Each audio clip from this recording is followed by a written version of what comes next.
r.com/wakeupcall. DT, hope you're having yourselves a fantastic morning this morning as we are live here where sports meets that thing called life. And we thank you so much for tuning in to Wake Up Call with Dan Tortora every Monday through Friday from 9 a.m. to 11 a.m. Eastern Time. Inside of these beautiful Cafe Kubal studios, you can find Cafe Kubal and fill your cup up today with your favorites by going to any one of their locations, 3501 James Street, as well as 401 South Salina Street, 208 North Townsend Street, all in Syracuse. You can also find them out on 343 Fayette Street in Manlius, New York, and at their newest location at the corner of Route 11 and Taft Road in North Syracuse at Sweetheart Corners in their first ever drive-through location.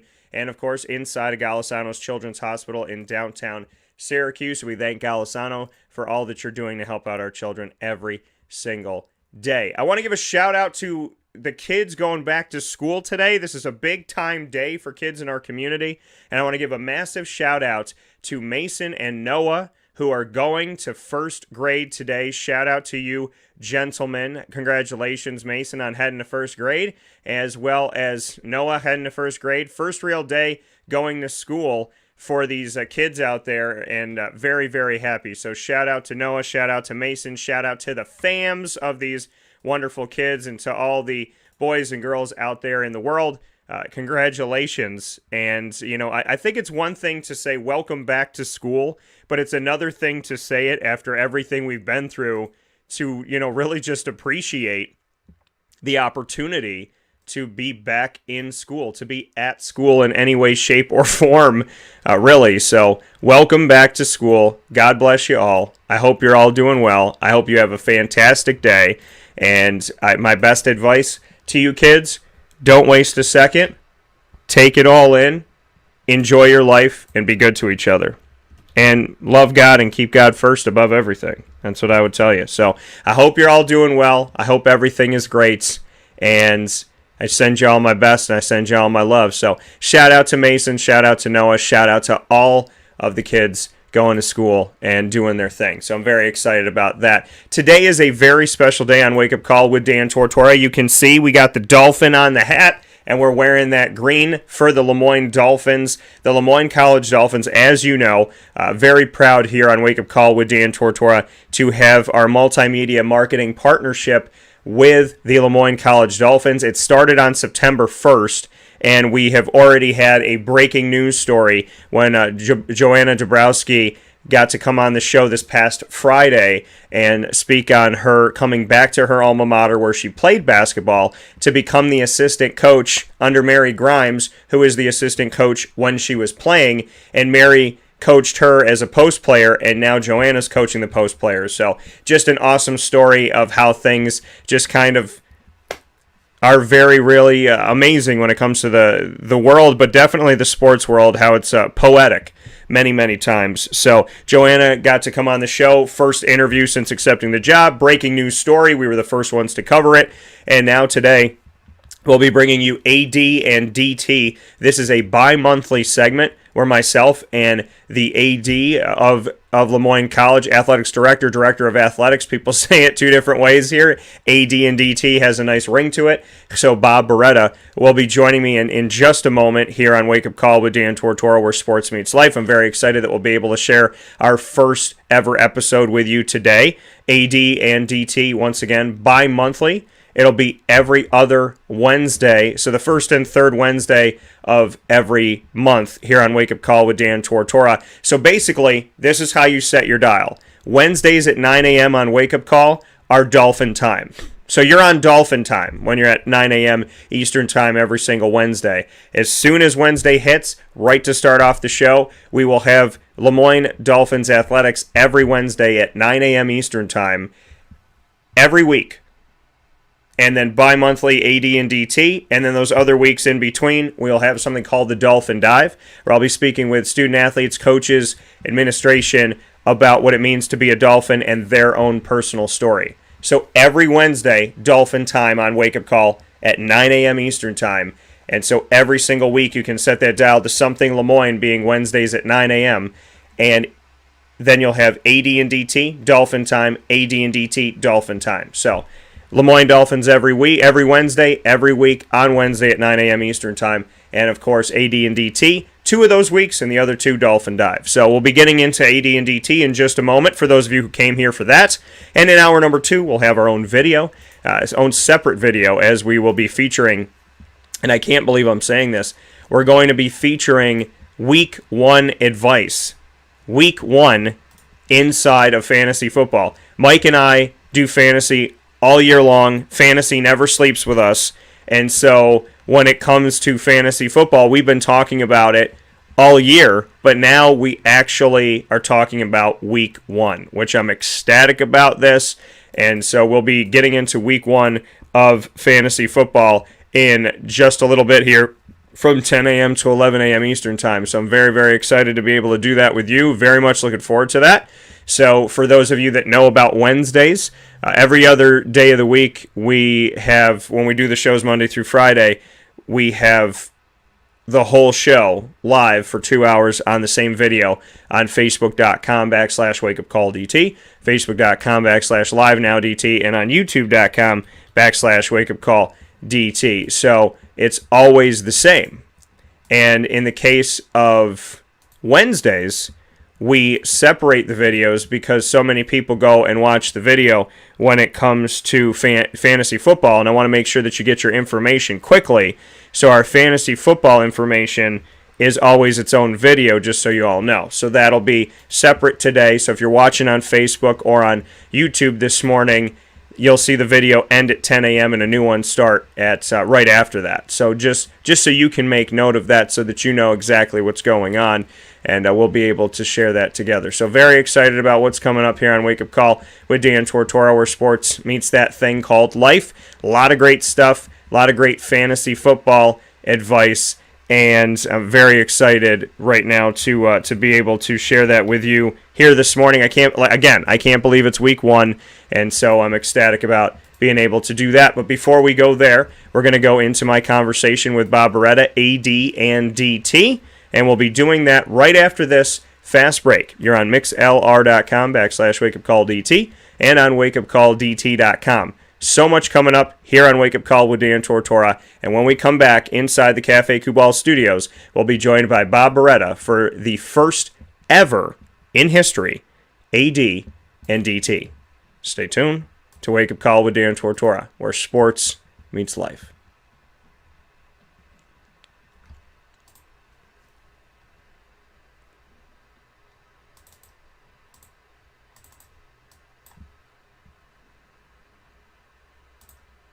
Carvel DeWitt, it's what happy tastes like. Do you know why? Because we make ice cream. Creamy, rich, flavorful ice cream. Not yogurt or iced milk like some of our Carvel DeWitt, it's what happy tastes like. Do you know why? Because we make ice cream. Creamy, rich, flavorful ice cream. Not yogurt or iced milk like some of our competitors. Ice cream. Fresh, by hand, daily. For the calorie conscious, we have something new for you. Our new Carvelite. Same great flavor, creaminess, and texture of our regular ice cream with only 35 calories an ounce. So whether you want an ice cream cake, flying saucer, dasher, carvalanche, hard or soft ice cream, we will satisfy your craving with our fresh, handmade regular or new Carvelite ice cream. Carvel DeWitt. It's what happy tastes like.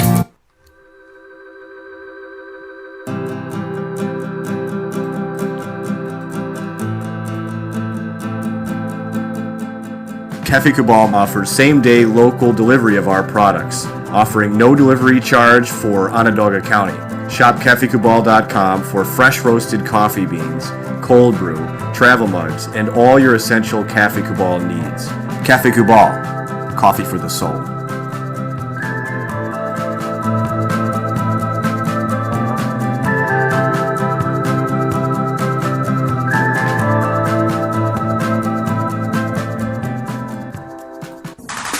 The Wildcat Sports Pub in Camillus, New York is located on 3680 Milton Avenue in the Home Depot Plaza. It is your family-friendly sports bar and restaurant. Folks, some sports bars aren't family-friendly. Some family-friendly restaurants are not sports bars. The Wildcat Sports Pub in Camillus, New York is proud to be both. It is that marriage that you've been looking for years. The Wildcat Sports Pub is your home base for your sports bar and restaurant needs, games for the kids, indoor and outdoor activities, and enough things on the menu to come back every single week and get to try something new.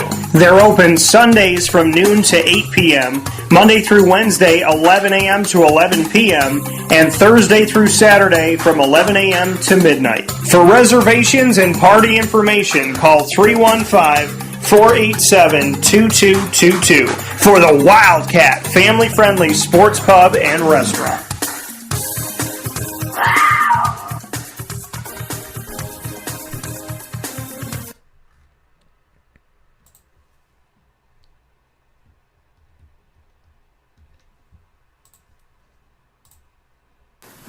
Hello everyone, this is Dan Tortora of Wake Up Call, here with Bob Beretta, the Director of Athletics, in a segment that we're calling AD and DT for the Athletics Director, and of course myself, Dan Tortora, here at Moyne College, and we're very happy to be with you every single month. And today's special, the inaugural AD and DT in our multimedia marketing partnership with Moyne and Wake Up Call, as well as Dan Tortora Broadcast Media, has to do with getting to know Bob Beretta a little bit better. So Bob, welcome. Yeah, thank you, Dan. Pleasure to be here with you. Absolutely. And first and foremost, where did the passion and the love for athletics begin for you? Yeah, well, first of all, I'd love to say thank you to your loyal fans and listeners and those watching. It's a pleasure to be here as part of this multimedia partnership, and I'm so thrilled that we're able to tell a Moyne story through your voice and through your words. So thank you for that. Absolutely. You know, my passion for athletics goes back to my childhood days, Dan. Really, I loved baseball. I loved all sports. I played baseball and football and basketball in high school, and really focused in on baseball as my love. And went to St. Bonaventure, played baseball at St. Bonaventure, and I was exposed to the career of athletics at that point in time, that I could potentially pursue a career in college athletics. I started working in the sports information office my final 2 years. I was the SID for the baseball team, and I was on the baseball team, so my stats might have been, a little bit better than they should have been back then. But I was introduced to this wonderful world of collegiate athletics and decided that I might have an opportunity to make a career out of it. And I went back to my home where I grew up in the Hudson Valley and had interned at West Point for 2 summers working for the school newspaper, the Post newspaper, and began an internship in their sports information office. They started one for me at that time. It was just really excellent timing on my I was really fortunate that the timing worked out. And 34 years later, I had the longest internship known to man. I was still there until I became the athletic director here at Moyne.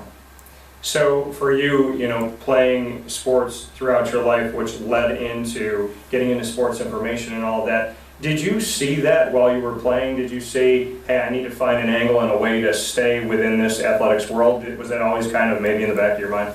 Interesting, Dan, and it's a great question. I wanted to be a writer. I loved to write. Even as an 8 and 9-year-old boy, I remember watching World Series games. I remember watching the Mets and A's World Series in 73 or 74. I'm going to date myself now. But I go back and I find notebooks where I wrote game stories. So I love to write. Yeah. I went to St. Bonaventure to become a writer, and in my mind I was going to become a sports reporter. That's really what I wanted to do. And then I got introduced to this world of collegiate athletics and sports information where I could write and still be part of a team, which I thought was really cool. That's what I wanted to do, right? I wanted to stay in athletics, and the more I got exposed to it, the more I enjoyed it. So I'd say my mindset maybe going into my senior year, after I'd worked a year in the field, was this might be something I could pursue. And then certainly as my senior year went on, I decided that I wanted to try to build a career in sports information if I could, and that's where I started. That's where I started at West Point. And at West Point, looking back on those days, what are some of the biggest things that you take with you here today from West Point? So much, to be honest with you. So much of the character piece, so much of the work ethic, so much of the respect for our student athletes, respect for an institution such as West Point, Yeah. an institution like Moyne, to be quite honest with you. It's what helped attract me to Moyne. I wanted to come to a place where I really felt I believed in the mission, that I would fit very well in my character set, my value set. And I took structure, I took discipline, and I took an unbelievable appreciation for our military, to be quite honest with you. Not that I didn't have that before, but after being around the best and the brightest that this country has to offer, and being around their unbelievable attitude towards service and that notion of service, it really has become a major driving factor in my life, and service is a big part of what we believe in here at Lemoyne and with the Jesuit value system. So it helped carry me here to the heights as well. And before we finish up this episode of AD and DT in our Lemoyne partnership here, multimedia marketing partnership through Wake Up Call with Dan Tortora and Dan Tortora Broadcast Media, this being the inaugural show, you and I off the air bonded over like minds, like morals, like values. What are some of those values that are imperative to you to have in your daily life?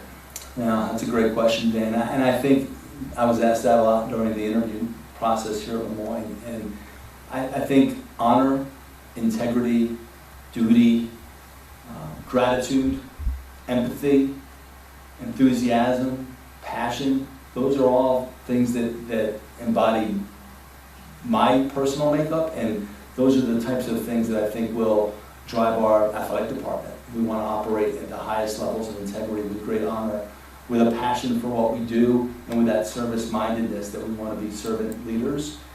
And I think it all comes back to being humble and being very grateful for this opportunity that we have to work in college athletics. You know, I get to be the athletic director at Lemoyne, and I know there are hundreds, if not thousands, of people that would love to sit in this chair. I get that opportunity. I don't take it lightly, and I'm very grateful for the opportunity.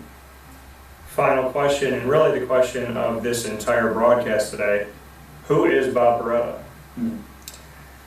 Bob Beretta is someone that has great passion for what he does, someone that has strong belief system, that operates, I hope people would say, with the highest levels of integrity. But passion is what drives me. Passion is what kept me at West Point for 34 years. I believed in the mission deeply. I still do. I believe in the value set, the fact that we were developing leaders of character to go out and lead our nation's sons and daughters in the war. That meant a great deal to me. And now to come to Lemoyne and feel like we can have the same type of impact in developing leaders of character, that's very important. So it's very important to me. It's who I am. It's what drives me. It's the moral set that was instilled in me in a young age. So it's someone who has great compassion, great empathy, but a burning passion to succeed and a burning passion to elevate. And what drives me every day is trying to provide that extraordinary experience to our student athletes, because I understand they have a very finite period to perform in their career at this level, and I want to make sure that we're doing everything in our power to provide them with the highest levels of service and a memory set that when they leave Lemoyne, they'll look back at their 4 days on the heights and look back to their time as a Dolphin and know that it was the best period of their life. So all that kind of drives me. It's who I am. It's what makes me who I am. And hopefully I'm able to bring that a little bit to our department, and it'll be how we operate on a daily basis. That coming from Bob Beretta, Director of Athletics at Lemoyne College. In our next video of AD and DT, you will learn why Lemoyne for Bob. Of course, I'm Dan Tortora of Wake Up Call and Dan Tortora Broadcast Media. We appreciate you, and as always, fins up. Fins up, Dan. That coming once again from Bob Beretta here on Wake Up Call with Dan Tortora, where sports meets life. First time that we get to do that here on the broadcast, and I'm ecstatic about this. I think it's a fantastic thing that we get to do. As Bob said, I get to be the Director of Athletics here at Lemoyne. You know, it's something that he doesn't take lightly. It's something that he appreciates. It's something that's meaningful, you know, to him. And just saying that I get to be, you know, I get to have this role, as opposed to, you know, it just being a job or, you know, not appreciating it. Getting to have it, it's awesome. And I get to cover Lemoyne. I get to talk to Bob Beretta. I get to, you know, be around people who have, you know, similar value set to me. I get to be around people who care. I get to be around people who want to see this community evolve and expand and grow. So I feel that. And I think it's a beautiful thing. And to be able to do this, you know, just for those of you to know exactly what this is meant to be, you know, AD and DT is my opportunity for, you know, Bob and I to have the evolution of Lemoyne be broadcasted. So I love that, and that each one of these episodes is going to have a different topic. This was, who is Bob Beretta? And, we answer that on the tail end directly. And the next one that we'll do is, why Lemoyne? Why did Bob decide to come to Lemoyne when he was at Army West Point for so many years? What made him come here? What made this make sense? And so, so many different topics and things we're going to be able to do throughout the months here. And like I said, every single Wednesday at 9 a.m., there's going to be some type of content connected to Lemoyne. Wednesdays, the 1st and 3rd of every month, AD and DT. The 2nd and 4th of every month, the Dolphin Dive, which will feature student athletes, coaches, potential administration on their stories. So this month, and I'm excited, and I'm going to be announcing this on my social media this week, at Wake Up Call DT on Facebook, at Call DT on Twitter, at Wake Up Call _DT on Instagram. I'm going to have the opportunity to announce to you who my special guests this month are going to be. And I cannot wait, because we have some awesome people coming up here for Lemoyne. So every Wednesday, 9 a.m. Eastern Time, set the dial. It's Dolphin time on Wake Up Call. Every single Wednesday at 9 a.m. 1st and 3rd Wednesday of the month, AD and DT like today. 2nd and 4th, Dolphin Dive. So they'll switch off every single week, but they'll bring you through the entire month. There'll always be Dolphin content, which I'm excited about. And I'm excited to sit down with Bob Beretta, because if you don't know him, well, today you got to know him a little bit. You got to know who he is and what he stands for, what matters to him. And I like that, because he's a leader that's just come into our community. You may not have gone to school at Lemoyne. You may not have been to a Dolphins game yet. You may not have walked on campus ever.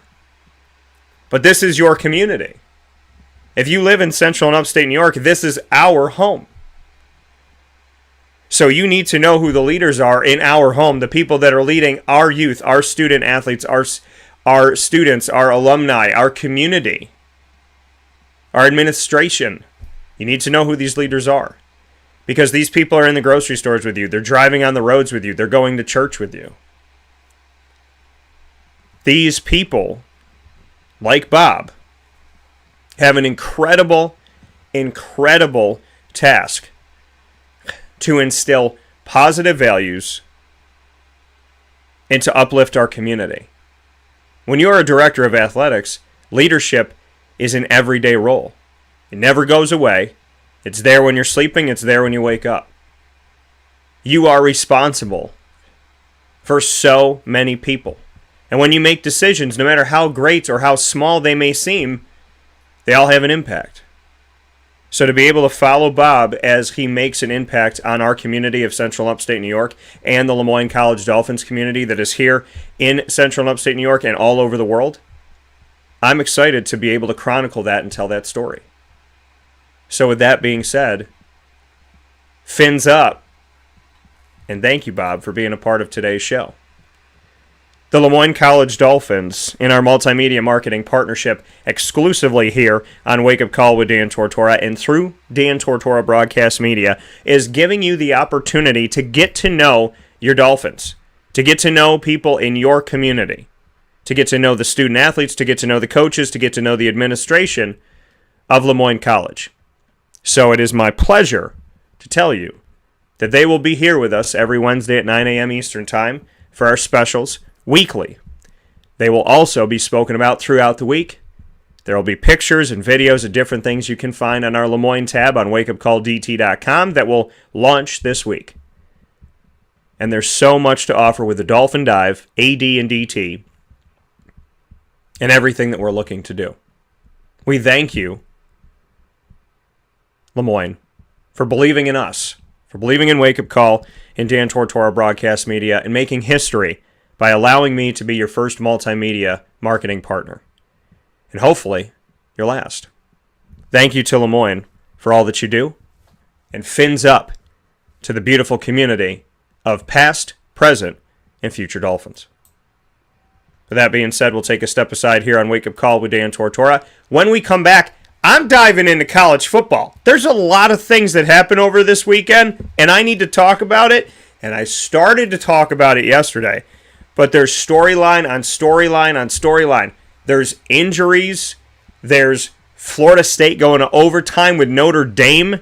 So many things to discuss when it comes to college football. The stories are next, right here where sports meets life, inside of the Cafe Kubal Studios. This is Wake Up Call. You're amazing. And I'm ecstatic that once again, here on the show, by the grace of God, and only God, we have been able to make history. Welcome, Lemoyne. Welcome, AD and DT. And welcome very soon, the Dolphin Dive.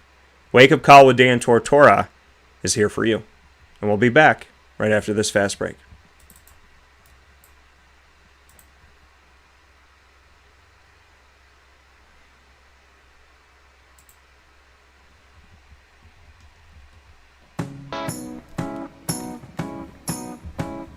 In these unique times, there are those in our community that give us a sense of normalcy and positivity. Pizza Man on 50 Oswego Street in Baldwinsville has been here for you for over 35 years and is here now. Call 315-638-1234 or order online at pizzamanbville.com to bring those familiar tastes into your home. And remember to come see our monthly on-site broadcasts centered around the community and our Baldwinsville Bees. Pizza Man in Baldwinsville. Any way you slice it, they are always here for you.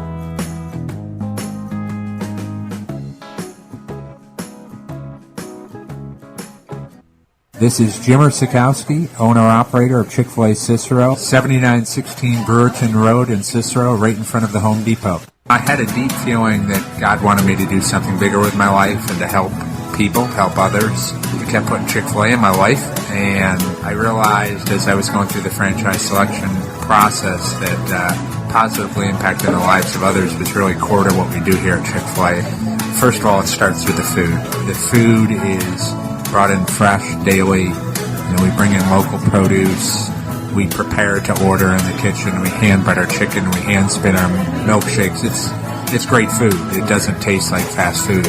I think the second thing is the way people feel when they come in a Chick-fil-A restaurant. It's different. We try to treat people with intentional kindness here, which is very different and deeper than good customer service. And so I think it feels remarkable for most people to come in a Chick-fil-A restaurant. And then lastly, the impact that we try to have in the community is very different. It's a big part of the expectation of every operator of a Chick-fil-A restaurant is that they're actively engaged in their community, they're a leader in the community, and they're making a difference. When they realize that what we're striving to do is to shine a little light in their life, that's a very, very different experience than you will have in any other quick service restaurant. And it's that remarkable experience that I think people will emotionally connect with.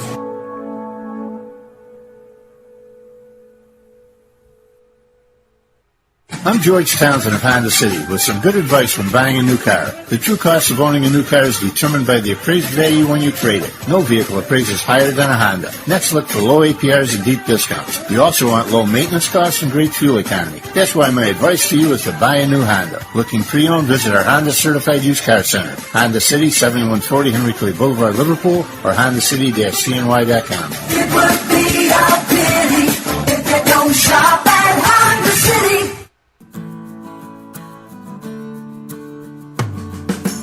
Our corporate purpose at Chick-fil-A is to glorify God by being faithful stewards of all that's entrusted to us and to positively influence all those who come in contact with Chick-fil-A. And what became increasingly clear from our success in Cicero is that people love Chick-fil-A. And also I think we recognized that, we had a great opportunity to grow the brand and grow our platform. I felt incredibly grateful when I was selected to be a Chick-fil-A operator. I think what it's meant for me, what I've come to realize on a very deep level is that this is a calling for me. It's not a career. It's not a job. The Lord called me to be a Chick-fil-A operator and to use these restaurants to glorify Him and to positively influence other people. I'm blessed. I'm very blessed. Head to Chick-fil-A Clay on 3974 State Route 31 in Liverpool, New York.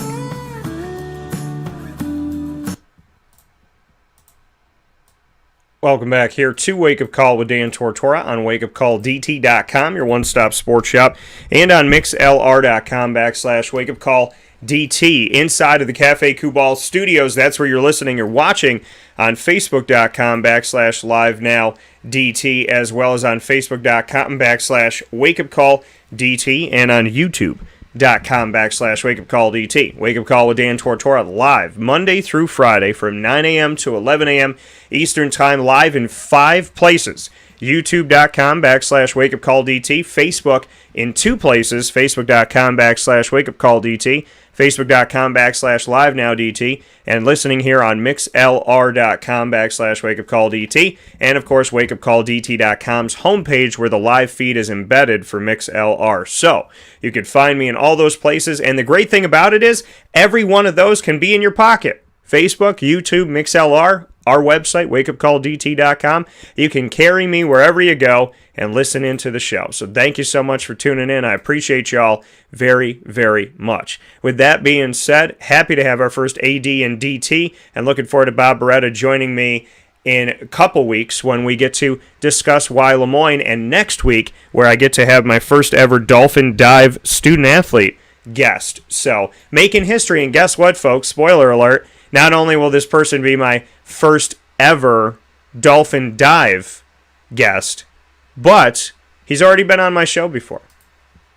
So you have to find out who that is by paying attention to our social media. Facebook at WakeUpCallDT, Twitter at CallDT, and Instagram at WakeUpCall_DT. So, said we get into college football today. A lot of stuff going out here. A lot of things happening. This has been such a great start to college football.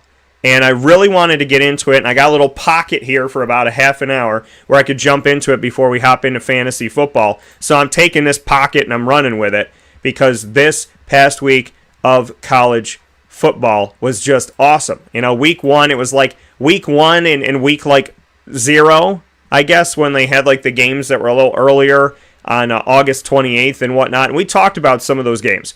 But to get into, you know, like we talked about the Thursday games and all that stuff, and what teams were able to take some victories here. And so, you know, then we get into Saturday, you know, big old Saturday. Saturday, September 4th, with a whole slew of games that happen. Then it's great to see the nation in action. There's 130 NCAA Division I FBS football teams. And to see on Saturday, September 4th, like, yeah, there were some games that were played on Saturday, August 28th, and Wednesday, September 1st, and Thursday, September 2nd, and Friday, September 3rd. And on Saturday, September 4th, it just went gangbusters and bananas. Alabama played Miami. When we're talking about ranked teams, we had Alabama take down Miami. Georgia took down Clemson in that matchup. Texas A&M took down Kent State. Iowa State won over Northern Iowa, barely. Cincinnati defeated FAU. USC defeated San Jose State. UCLA defeated LSU, who was ranked 16th in the country at the time. Iowa and Indiana were ranked right there, neck and neck. Indiana 17, Iowa 18. Iowa got the victory big time over Indiana, 34-6. Washington, who was ranked 20th in the nation, lost to Montana, 13-7. Texas defeated Louisiana. Both of those teams were ranked. Texas 21, Louisiana 23. So those were your ranked teams for that stint, all the games on Saturday, September 4th. And then on Sunday, September 5th, we had ranked Notre Dame, number 9, face off against Florida State, and it took overtime for them to win in Tallahassee, 41-38.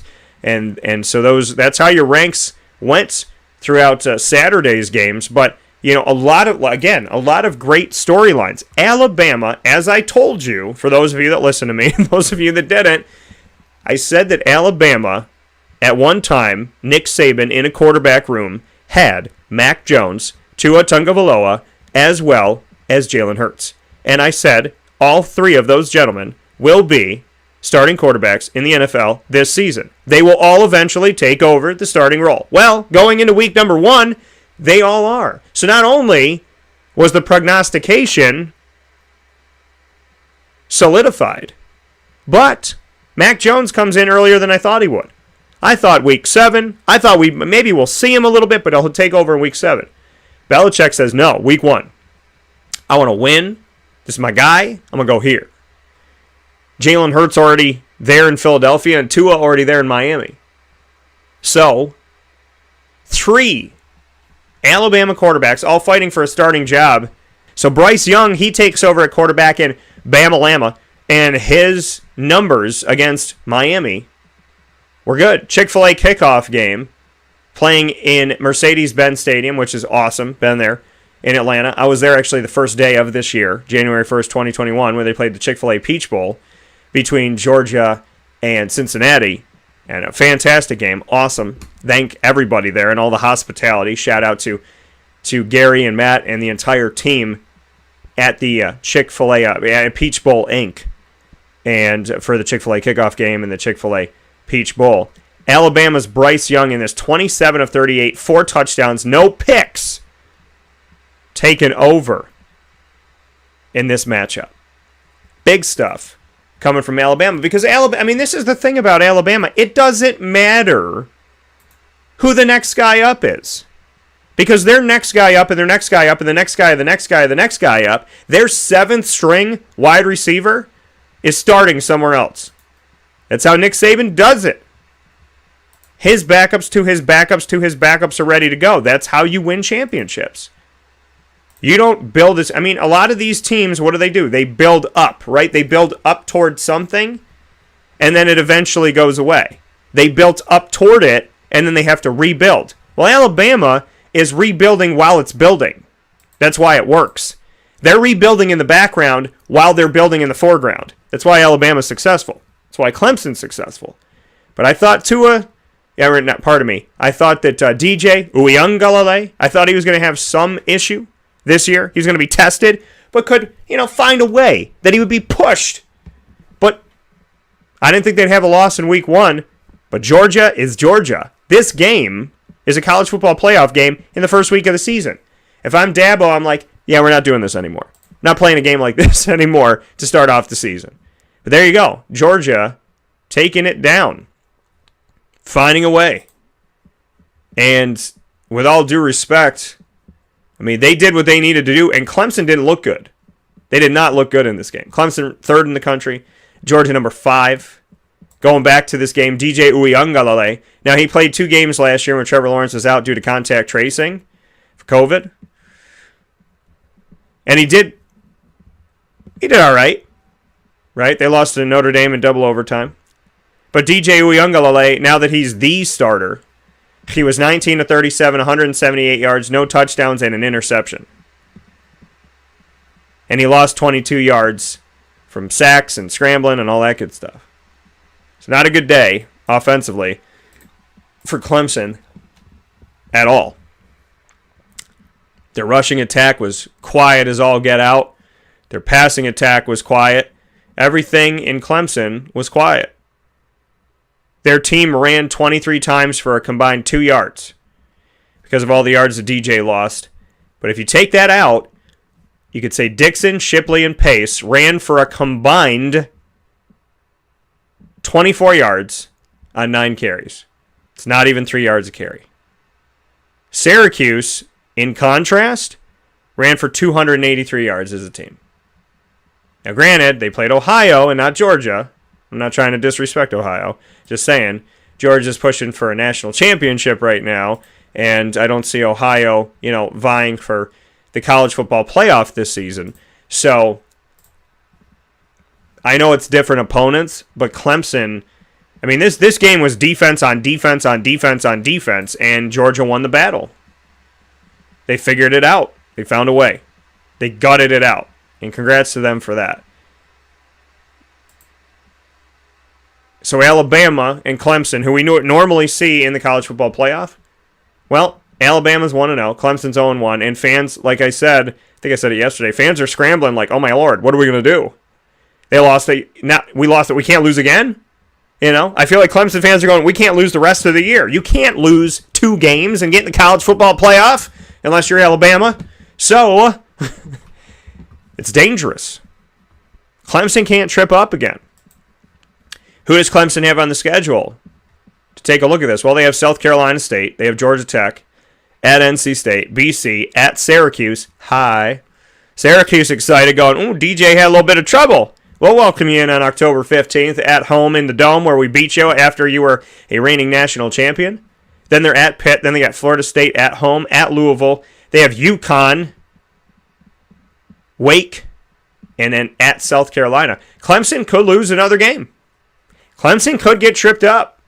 Syracuse going to play up to it. So this could be a little danger zone for Clemson. They're going to have to watch out and be very, very careful as they step forward.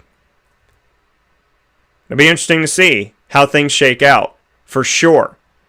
But, I mean, just looking at some of these games, LSU losing to UCLA. UCLA still has Chip Kelly as their head coach, mind you. Those of you Chip Kelly fans from when he was at Philadelphia. They get the victory. Find a way. And it's the, how about this? It's the third win of Chip Kelly over a ranked opponent since he became the LSU head coach.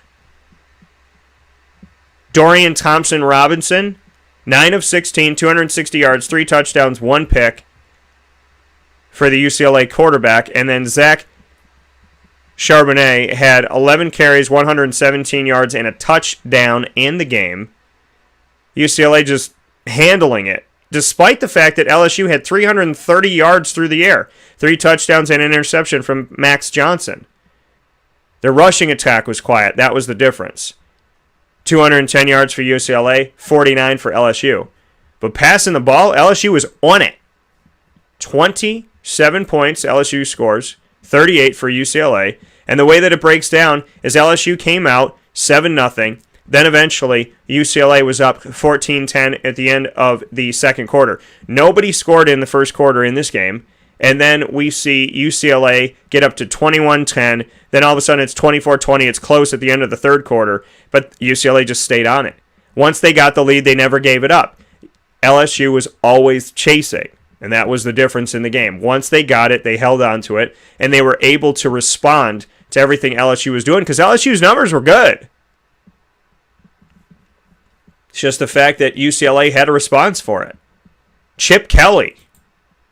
Remember the name. Look at him doing his thing. We have some thoughts coming in here. I have no doubt Clemson is going to come back and beat South Carolina State by 35. I think South Carolina State might push him a little bit in the beginning, kind of just hit him a little bit in the sense of, is DJ reeling from that loss? But hopefully he's not for the sake of them. And they can find a way to move forward. He said DJ is going to be a fine quarterback, and if Clemson is to take a loss, it certainly can be week 1 versus a solid Georgia team. Overall, the ACC did not have a wonderful opening week as a conference. They'll get back on track this weekend. That coming from Greg, longtime listener and fan of the show. Thank you, sir. I appreciate you. I mean, we're in a place right now where the ACC did not show out in week 1 by any stretch of the imagination. Every ACC top 25 ranked team lost week 1. Virginia Tech defeated ranked North Carolina. Clemson ranked 3 in the country, lost to Georgia. And beyond that, there was another loss that was taken here by, when we look back at it, Florida State almost got it, and Florida State was unranked, which was huge, so I'm looking at that too as well. But ranked teams just had a bad week. Like I said, North Carolina ranked, losing to Virginia Tech. We saw Clemson lose to Georgia, and Miami lost to Alabama. And that's how it all shook out in the grand scheme of things. So, it was a rough week for the ACC. For the teams that were supposed to be repping the ACC at the top, it didn't look good. And seeing some of these other teams find a way, like shout out to Montana as a 13-7 winning over Washington. 10-9 mark of the first quarter. They didn't score again. Defense came out. Montana held them scoreless for 3 full quarters. And after the 10-9 mark of the first half. So Montana held Washington of the Pac-12, ranked 20th in the nation, held them scoreless. Montana Grizzlies held the Washington Huskies scoreless. Folks, scoreless for almost the entire game. Almost the entire matchup. Play that back in your head, folks. There's 60 minutes in a game. They held them. Feeling good about Montana today. How about that? And Montana, you got to have... And then Duke, yeah, we'll talk about Duke in a second here. Duke was just brought up that they took a tough loss. They absolutely did in this matchup. Duke had a horrible, horrible loss. Here's the thing. Duke last year, and this is the frustrating thing when you look back on Syracuse's season last year, Duke was doing some good things, but they were losing. They weren't finishing games. And then Duke comes in and they run all over Syracuse on the road in the Dome in Syracuse, New York. And that was a huge, frustrating moment to see that. But again, teams could run the ball all over Syracuse last year. And Syracuse handed Duke their first win of the season. Duke had started the season 0-4, and Syracuse gave up a game to Duke. 38-24 in the Dome last year. Mind you. And that was the first loss of Syracuse's 8-game losing streak to end the season last year. So, Duke had some issues last year, and it just wasn't working out, and Syracuse gave them their first victory of the season. And this year, they lost to Charlotte, non-conference play. Terrible loss for Duke. Terrible loss for Duke. Horrible way to start the season for them. So hopefully they can bounce back for this and find a way. UConn lost to an FCS opponent when they used to be an FCS school. They lost to Holy Cross, and Randy Etzel's out as coach of UConn now. The former running backs coach of Syracuse, now no longer the coach of UConn. So, sad to see that, as I have a good relationship with Randy Etzel. I like Randy Etzel. So to see him gone is sad. And I don't think it's all on him. With all due respect, UConn decided to leave the American Athletic Conference because basketball-wise, they want to go back to the Big East. I mean, I would imagine that was the driving force. Big East basketball. You get Georgetown again. You get Villanova again. You get St. John's again. But then their football team was left out there because the Big East doesn't have a football conference, because the Big East former football conference is now the American. The American was born out of what was left, which was UConn, Temple coming in, South Florida, and Cincinnati. So UConn was, honestly, they were left out to pasture. When that move was made, I said, they're screwing over Randy Etzel. How's he supposed to recruit? This team is winning 1 to 3 games a season inside of the American, and now they're an independent?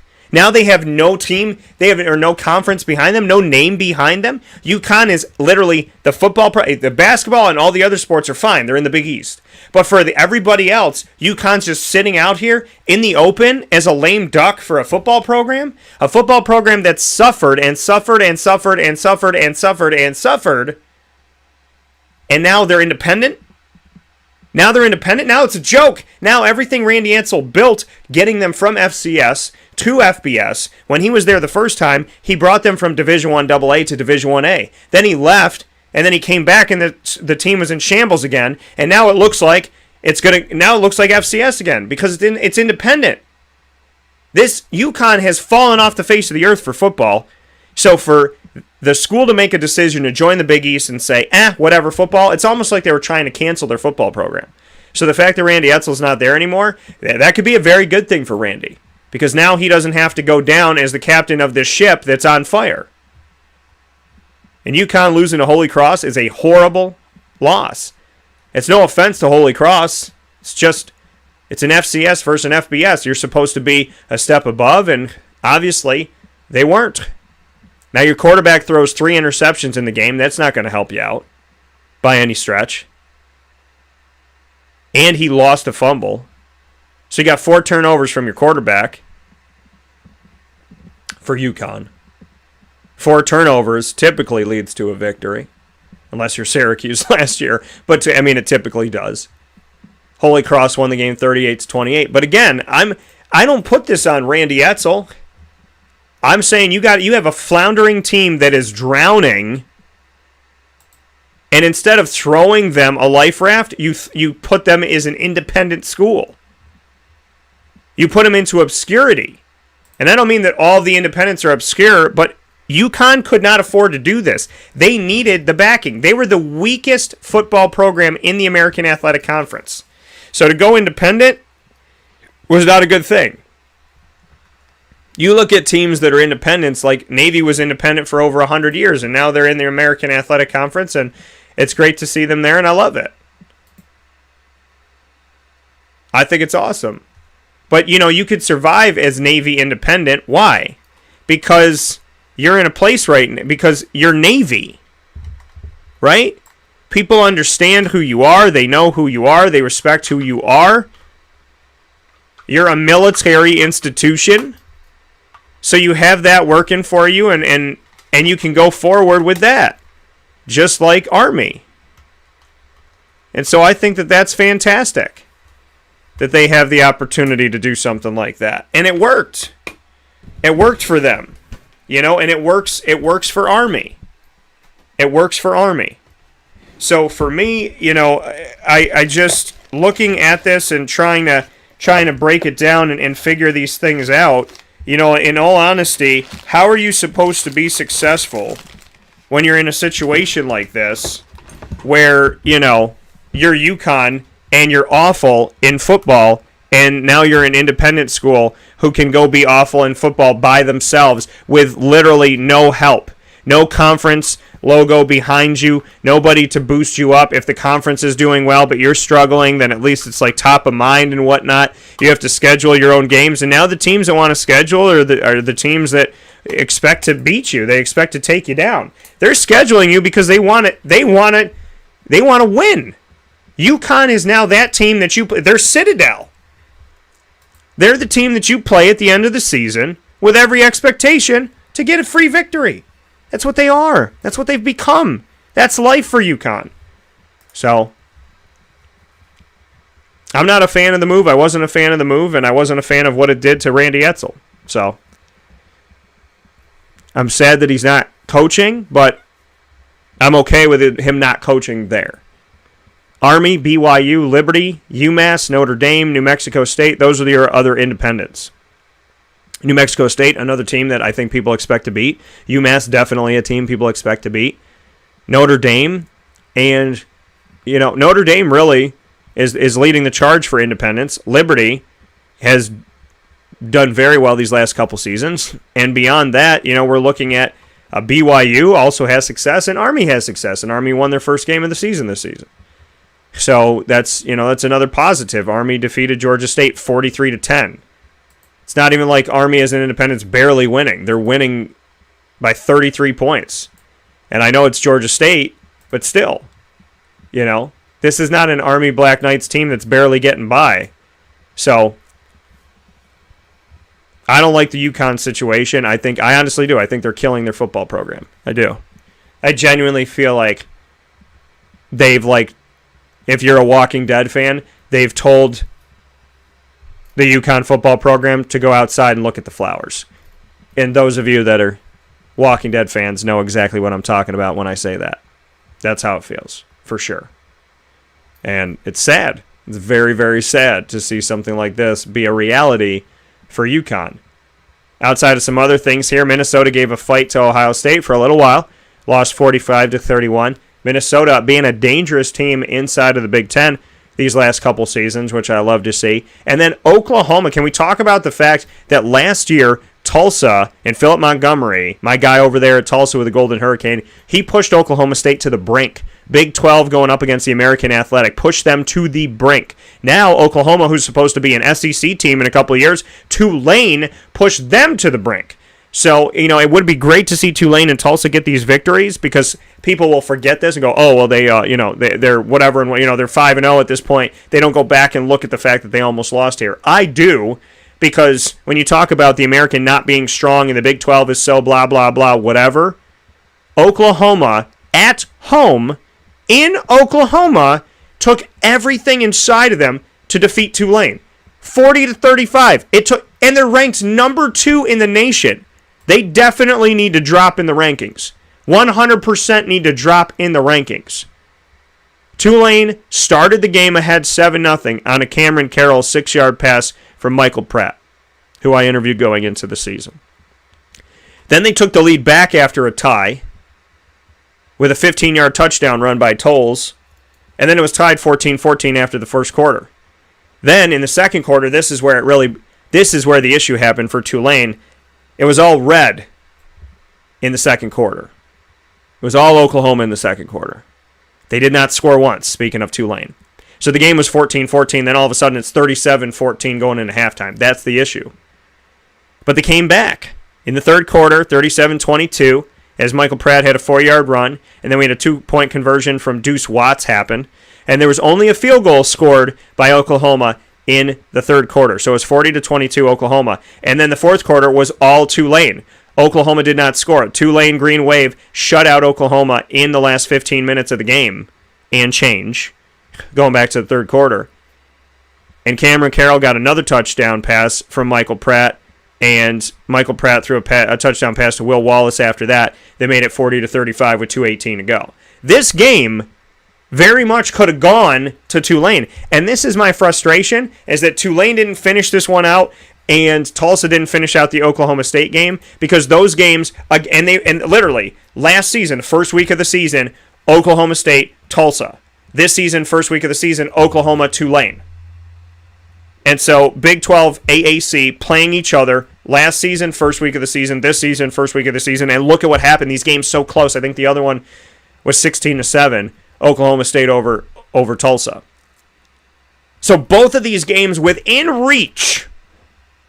And Tulane with Willie Fritz coming all the way up to 35 points against Oklahoma. On the road in Oklahoma. These are the things. First week of the season, on the road, pushing these Big 12 teams.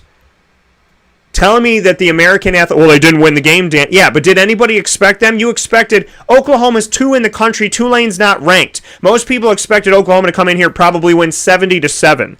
I don't, because I know the American. So yeah, it's not a win, but it kind of is a win. And I know coaches say they don't take moral victories and this, that, and whatever, but I'm a broadcaster. I'm not coaching the team right now, and I'm looking at this saying to myself, you do that to Oklahoma State last year, you do this to Oklahoma this year, that's saying something about the American Athletic Conference. They are pushing you. It's not just well, we didn't expect them to be good. No. Stop. Give Tulane credit where credit is due. They hung with the quote-unquote big boys, and it took everything for these big boys to win this game at home. They were at home, not neutral. They weren't in Tulane. They weren't in New Orleans for this game. At home. Somebody came into your house that people expected you to beat by 7 touchdowns, and guess what? In the last 2 minutes and 18 seconds, the last 2 minutes of the game, Tulane had a chance to win this thing. Oklahoma was playing on their heels in this game at home. So shout out to Tulane and Willie Fritz. And if it was a win, man, it would have been even more huge. But darn it, was it a game. And that's a beautiful thing to see. I love it. So good stuff coming in for this. And definitely appreciate the fact that Tulane is doing what they're doing. For sure. Last one here, Rutgers. People are nervous about this. Rutgers at home took down Temple 61-14. Both of these teams playing close to each other. Rutgers playing right there in New Jersey, and then you got Temple and Philly. Not too far away. 61-14. Now, it's the Greg Schiano era part 2. And it was Rutgers. Rutgers had the first 5 scores of the game. Between first quarter, they had all 3 scores. Temple didn't score a single point. Second quarter, they had 2 of 3. Third quarter, they had 2 of 3. And the fourth quarter, they had 3. They were literally the bookends of themselves because it went, this is how the game went. from first half to second half. We'll do the first half first. Rutgers, Temple. Second half, Temple, Rutgers. So it was 5-1, 1-5 the other way, and Rutgers took this game 61-14. So, some Syracuse fans are freaking out going, oh my Lord, look at what they did to Temple. And looking at this game, Noah Vedral, 15-27, 138 yards, 1 touchdown, no pick for Rutgers. So not big. Everybody's like, well, Tommy DeVito only had 92 yards passing. Noah only had 138. Tommy completed 11 of 17. Noah 15 of 27. Noah also ran the ball 8 times for 58 yards, and then they had a couple touchdowns. They had 6 touchdowns on the ground. That was the difference maker here. So you got a team that ran the ball successfully, ground and pound. Greg Schiano, makes sense. He's a physical guy, wants to push you at the line. So Rutgers runs the ball to a victory. Syracuse runs the ball to a victory. Now, Rutgers had 6 touchdowns on the ground, and they had Langan had 2. We have Kyle. Kyle had 2 as well. Aaron Young had 1, and Isaiah had 1. So that's how it broke down. 4 different players all got into the end zone for the Rutgers Scarlet Knights. The only touchdown through the air was to Bo Melton of Rutgers, who had 6 catches for 59 yards to lead the team in receptions and yards, and the only receiving touchdown. So another thing there. And you got to look at this. Rutgers recovered 3 fumbles in the game. They recovered all 3 of Temple's fumbles. So you get 3 free possessions, you're supposed to win the game. So Rutgers capitalizes on that. Their defense shows up, and their offense goes crazy. Syracuse is going to have to be ready for a team that's coming in that had success in multiple areas, not just one. This isn't a team that outscored you, that played no defense, or a team that played, or a team that played incredible defense but couldn't figure out a way to score. They did everything that they needed to do, which is going to make them a very worthy opponent to Syracuse, which they were already going to be, because this is an old rivalry. And so there's something to that. With that being said, we're going to take a step aside for a fast break on Wake Up Call with Dan Tortora, where sports meets that thing called life. I will be giving, with Mike Sofka, in our next video here for Fantasy Football Week 1, we'll be giving our Week 1 advice on every single game, and Mike and I will be giving our draft grades to the Marywood Alumni League right after this.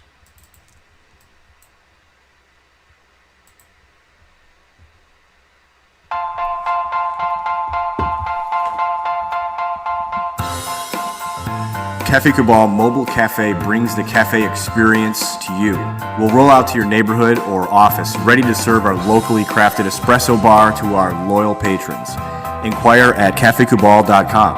Cafe Cabal, coffee for the soul.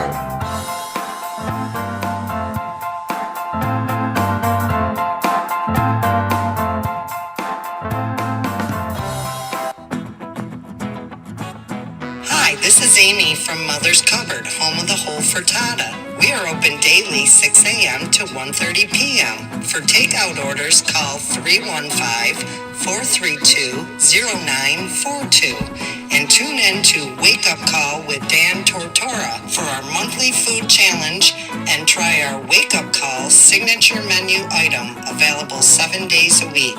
Here at Mother's Cupboard, we are Central New York, and it's our honor to serve you.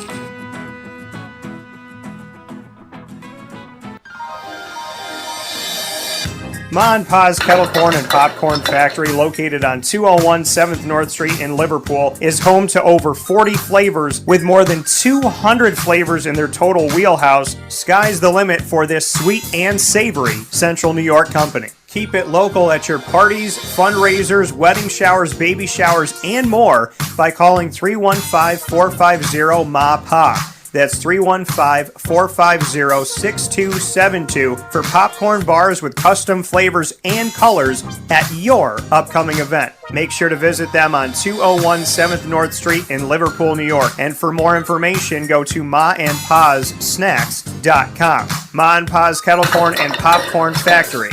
How corny are you?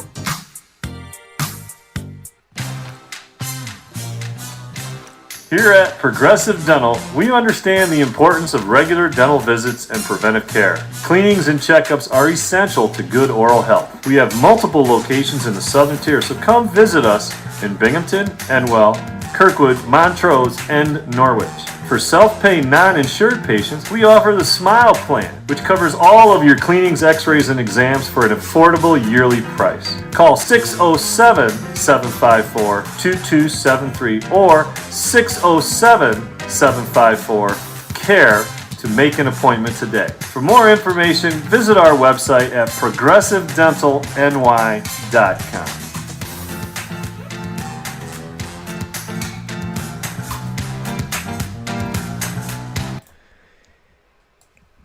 The Millhouse Market, located on 3790 New York 13 in Pulaski, New York, is worth the drive every time. Make sure you make your way over to the Millhouse Market today and every Tuesday through Saturday from 7 a.m. to 8 p.m. and on Sundays from 7 a.m. to 3 p.m. You can go there and find their general store with local products from local companies. Of course, the Millhouse products, as well as supporting other companies in the area and supporting so many wonderful people in Pulaski and beyond. So we thank them for that. There's some awesome local honey and syrups and, different clothing and just seasonings.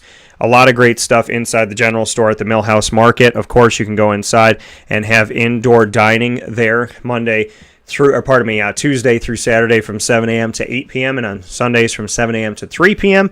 And, of course, you can find them at their drive-through pickup window as well. You can go to the Millhouse Market app on the Google Play or Apple App Store. Download their app and you'll have everything at your fingertips to be able to order from their entire menu from wherever you are.